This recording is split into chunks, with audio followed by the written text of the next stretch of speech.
Kalau di Islam 99 Trinitas Pak itu. Itu menunjukkan sifat Tuhan. Ini bodoh lagi. Entar dulu dong. Nggak bisa berpikir. Bukan. Asmaul Husna itu bukan identitas itu. Jati diri. Itu identitas Asmaul Husna. Kok disamain dengan Trinitas? Jelas dulu. Anda mau ajarin ente. Ajarin apa? Lo goblok ajarin kita. Gila kok. Jangan saling. Lo kapasitasnya apa? Lo nggak profesor.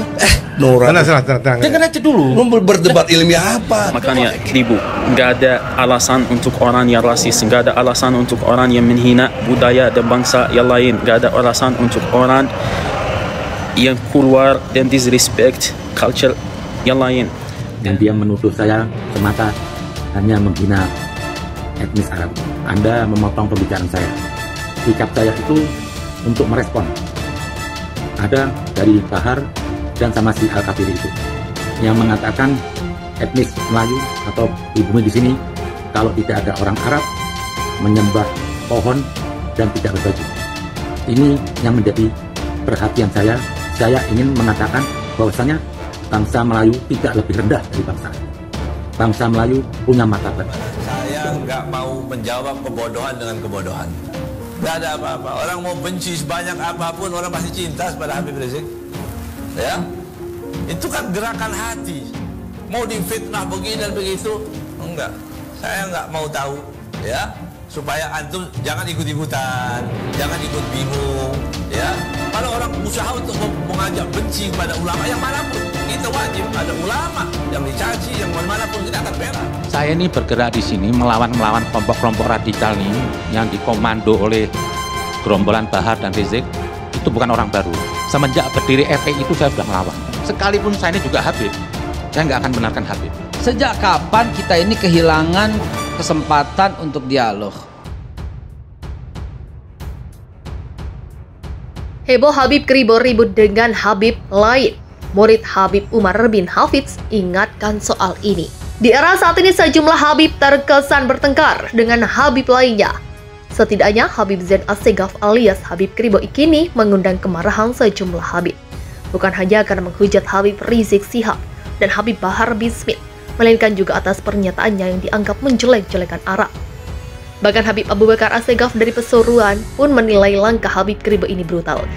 Kisru para Habib ini pun menjadi sorotan murid dari Habib Umar bin Hafidz Rano Wijaya. Pecinta Habib ini menyarankan agar saat para Habib berdebat, maka langkah terbaik yang bisa dilakukan adalah dengan bersikap diam. Jika ada seorang Habib berdebat dengan Habib lainnya, lebih baiknya kita diam. Ujarnya melalui akun Twitter @ranoprema, Kamis 13 Januari 2022. Diam bukan berarti tidak peduli, tapi demi menjaga perasaan Rasulullah SAW, Sayyidina Ali dan Sayyidatuna Fatimah.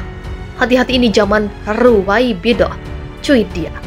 Ia pun mengakui sebenarnya Habib adalah manusia biasa. Namun karena Habib merupakan keturunan dari Rasulullah SAW, maka yang dijaga itu perilaku kepada Rasulullah. Para Habib memang hanya manusia biasa. Kami mencintai para Habib bukan berarti menyembah, tapi karena kami sayang sama Rasulullah. Namun tidak hidup sejaman dengan Rasulullah, maka kami menyayangi Rasulullah dengan menyayangi cucu-cucunya.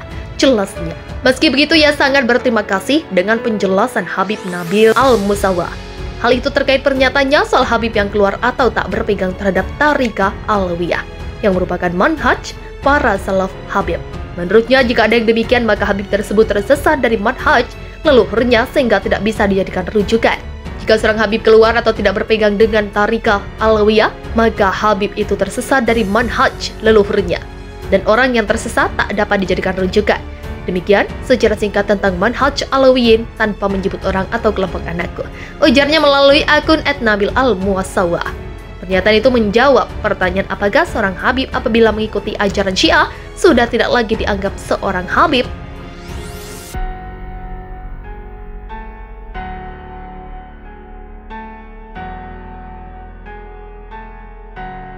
Ubaidillah Badrun tegaskan pelaporan Gibran dan Kaisang ke KPK tanggung jawab moral akademisi. Dosen Universitas Negeri Jakarta yang saat ini mendapatkan sorotan usai melaporkan Gibran Raka Buming Raka dan Kaisang Pangarep ke Komisi Pemberantasan Korupsi, Ubaidillah Badrun menegaskan bahwa laporannya tak mewakili tempat dia bekerja. Kata Ubaidillah Badrun, laporannya kepada KPK murni mewakili diri sendiri. Tak mewakili UNJ, saya adalah dosen UNJ. saya bersuara tidak mewakili UNJ, tapi mewakili Ubedillah Badrun sebagai dosen yang dalam diri saya melekat identitas UNJ. Begitulah kata dia. Dia menuturkan, tak mungkin menyembunyikan identitasnya yang saat ini menjadi akademisi di UNJ. Sementara itu menanggapi tempatnya bekerja yang menyebut tak ingin terlibat politik praktis, sang akademisi secara tegas memaparkan pandangannya. Akademisi UNJ tersebut menuturkan bahwa laporan kepada KPK tersebut bukan merupakan politik praktis. Kalau dibilang tak mau terlibat politik praktis, ini bukan politik praktis. Ini adalah tanggung jawab moral akademisi ketika melihat sesuatu yang menurut saya tidak beres. Saya lakukan, ini urusan pelaporan. Ucapnya menerangkan. Jadi ini tidak ada urusannya dengan politik, tutur dia menegaskan. Dalam kesempatan yang sama, dosen UNJ tersebut dengan tegas membantah tuduhan yang belakangan diarahkan kepadanya. Dikatakan oleh Ubedillah Badrun dirinya tak ada kaitannya dengan partai tertentu. Untuk apa coba mengajukan sesuatu yang sangat sensitif? Ini anak presiden Ubedillah siapa? Itu penuh resiko. Begitulah katanya. Dirinya menuturkan, tak ada kepentingan politis saat melaporkan kedua anak presiden tersebut. Mereka tidak tahu siapa saya, ujarnya seperti dikutip dari kanal YouTube realita.tv.realitarakyat.com. Pengacara Ketum Relawan Jokowi Mania Immanuel Ebenezer, Bambang Sri Pujo, berencana akan melaporkan dosen Universitas Negeri Jakarta, Ubedillah Badrun ke Polda Metro Jaya pada Jumat 14 Januari esok. Bambang menduga Ubedillah menyebarkan kabar bohong terkait laporannya ke KPK soal kasus dugaan korupsi dua anak Presiden Joko Widodo, Gibran Raka Buming Raka, dan Kaisang Pangarep. Ia di Polda habis sholat Jumat. Kita juga lihat ada unsur pidananya, ini adalah penyebaran berita bohong. Kalau benar, ya laporan aja diam-diam kan bisa saja. Bisa kok terungkap. Ini menurut kami, Pansos, kata Bambang kami 13 Januari. Bambang mengklaim pelaporannya ke polisi tak berniat membungkam demokrasi.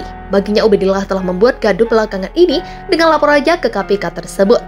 Terlebih ia menilai status Ubedillah sebagai aparatur sipil negara tak memiliki hubungan dengan pihak yang dilaporkan ke KPK tersebut. Selain itu, Bambang mengkritik laporan yang dibuat Ubedillah ke KPK sekedar dugaan-dugaan semata. Padahal melaporkan ke pihak berwenang harus membutuhkan alat bukti yang kuat dan tak sekedar dihubung-hubungkan semata. Kalau polisi bilang dugaan bisa karena alat bukti cukup. Kalau ini kan apa? Apakah ada hubungan dengan Gibran dan Kaisang? Gak ada. Dihubung-hubungkan saja. Kemarin kan dia bilang, ini dugaan, silakan KPK meneruskan. Gak bisa gitu. Kalau gitu dunia hukum ini kisruh, kata dia. Hanya Kapolda Bambang berencana akan melaporkan Ubedillah ke KSN. Ia menduga terdapat dugaan pelanggaran etik sebagai seorang ASN imbas dari pelaporannya tersebut. Ini terkait etik, kan di aturannya nggak boleh begini. Di ASN sudah menyimpang dari kode etik, kata dia. Ubedillah sebelumnya melaporkan Gibran dan Kaisang ke KPK atas kasus dugaan korupsi pada 10 Januari 2022 lalu.